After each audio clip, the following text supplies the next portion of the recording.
அது வந்து அதுலேருந்து மத்தியில் போகும் மோட்ரு இல்லை உள்ளார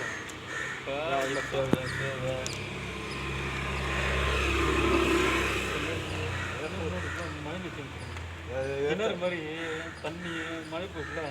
அது ஓடிய பைப் வழியோ தனிச்சுன்னா இல்லை போகும் எடுத்து ஃபோட்டோ எடுத்து கொடுத்துருங்க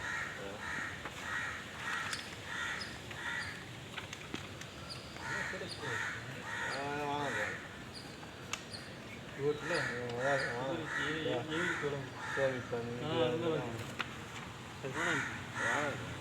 ஓகே இங்கே வந்து இல்லை உனக்கு பேப்பரில் எவ்வளோ ஃபோட்டோ அடித்தேன் இது தண்ணி வருது